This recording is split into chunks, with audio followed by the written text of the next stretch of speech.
People who took Obama and Pelosi seriously on spending, and gentlemen, you all remember, or should remember, hopefully, when Nancy Pelosi said no new deficit spending on January 4th, 2007.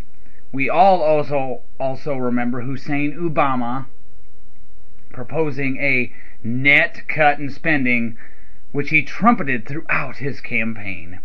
How have we fared since then? Not very good. At the end of fiscal year 2007, ending September 30th, 2007, the debt was just over $9 trillion. At the end of fiscal year 2010, it stood at over $13.5 trillion and is now over $14 trillion.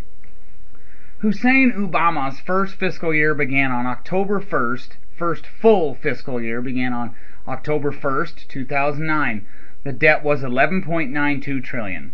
On September 30th, 2010, the end of fiscal year 2010, it was over $13.5 trillion. Since Pelosi made her no new deficit spending pledge, the debt has increased by more than $4.5 trillion from fiscal years 2008 through 2010.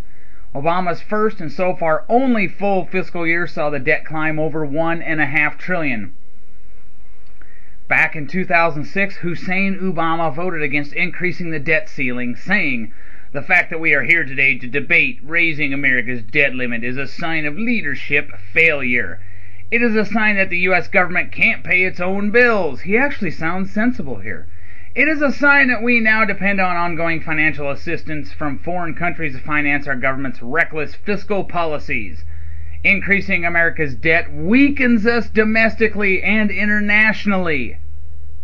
Leadership means that the buck stops here. Instead, Washington is shifting the burden of bad choices today onto the backs of our children and grandchildren.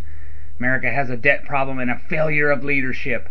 Americans deserve better," end quote. He actually made sense there. I'd give him a golf clap. Hussein then went and voted for TARP, which increased the debt ceiling, signed his ineffective American Recovery and Reinvestment Act. His 2010 budget was a bank buster, and now he's asking for Congress to increase the debt limit again.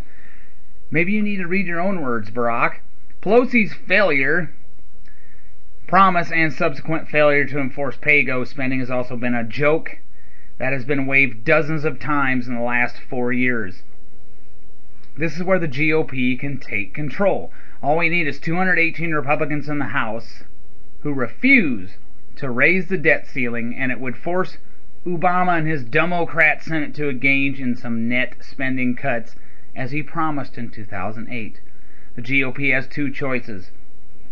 Capitulate to the demands of the Democrats and go back to the good old days of the Bush administration, spending and printing money like it will have no consequences, or they can do what the voters want them to do: pare down the debt, cut spending, and get us on the road to recovery. Call your senators, call your congressmen, and ask, no, demand that the debt ceiling not be raised. This is a grand opportunity. Don't be silent and then whine about it later. Have a nice day. Yes, and Bush sucked on spending. Obama's doing just the same thing as they both suck.